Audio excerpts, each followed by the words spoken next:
Hey guys, what's up? It's Newf Nukem back with another video. Today I'm here to chat about things that irritate me when it comes to the gaming industry, and I'm going to try to keep this quick and simple as much as I can. Let's start out with one of the things that irritate me, and that are remastered games or re-releases, whatever you want to call them these days. If you're going to do them right. Case in point, Gears of War Ultimate Edition, a fresh coat of paint, brand new multiplayer experience basically, and even scenes and additional content that were never on the original game, and great price as well. And if you bought the game early, Microsoft even threw in the original Gears of War franchise, all of the games in one bundle.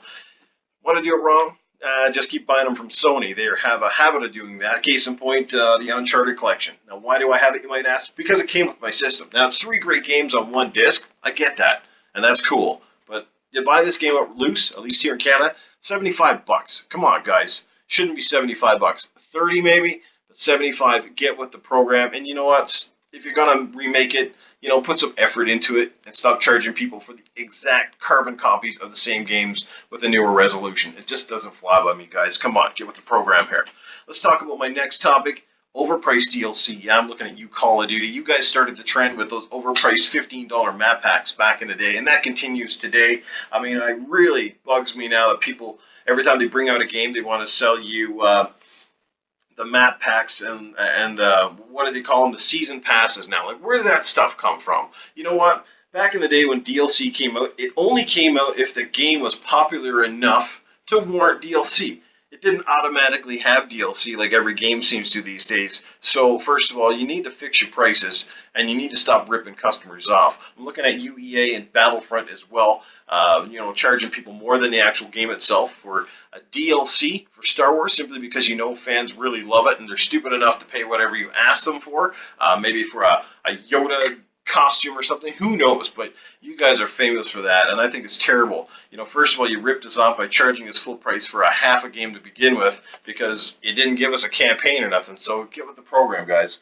Overpriced DLC is another one, so on that. Let's move along to my next topic. Let's talk about indie games. There seems to be an indie game every time I turn my head or turn on the system these days, and you know what, I didn't pay $500 to play a bunch of games that look like they came off of a cell phone or from 5 generations ago. I want to play AAA top-notch exclusives. That's the kind of stuff I bought these consoles for. Case in point, Gears of War 4, Quantum Break, the new Uncharted 4, the Gran Turismos, the Forzas, that sort of stuff. That's what I bought these consoles for, but it seems like they'll just let anybody put a game on these things nowadays. I mean, what's next? Baby diaper changer? Who the frig knows? Like, it's just too much crap out there, and most importantly, it's also becoming very large in downloadable size, and it's also overpriced. What's up with that? $40 indie games? Are you kidding me? Give me a break.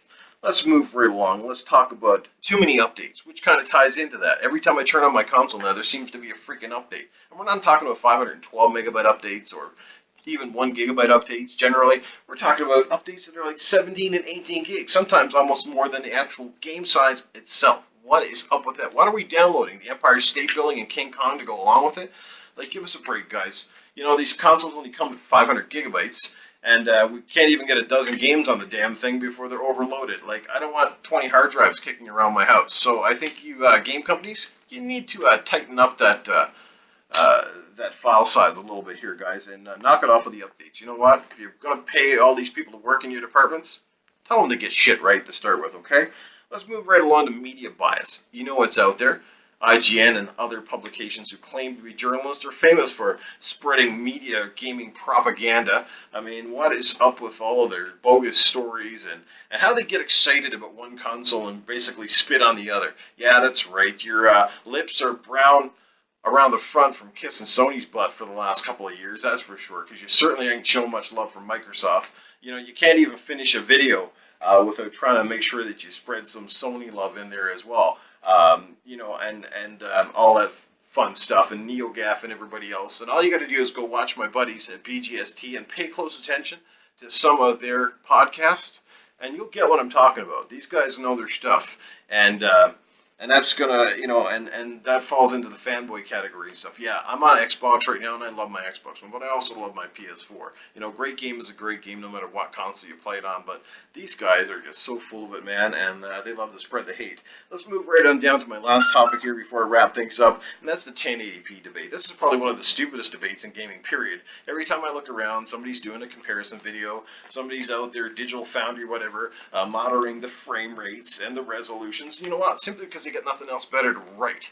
They're going to pick apart one console over another, and you know what? At the end of the day, the average gamer, majority of gamers, don't even really care. You know what? You turn the game on, you install the bloody thing, you start playing it, and you're having fun with it. But these guys got to make sure that we pick one side over the other, and if you're undecided, well, they're going to try to sway your opinion and make you feel about that $500 purchase that you just bought, and then it's all good and dandy. You know what? If you got the money, go buy both freaking systems and stop worrying about it. Pick one or the other. It doesn't really matter. A game is a game, and who cares? This 1080p debate is unbelievably stupid, and people need to drop it and give it up. You know what? Just let the games come out and let them speak for itself. Nobody cared about it a generation ago. I don't remember too many people having these big arguments back in the day about Saturn or PlayStation. You basically just argued about, hey, I think Tekken is better than Virtua Fighter, or Daytona is better than a Ridge Racer, or something like that. But you really didn't get into, oh, the graphics this and the graphics that and the resolution this and the resolution that. No, probably not.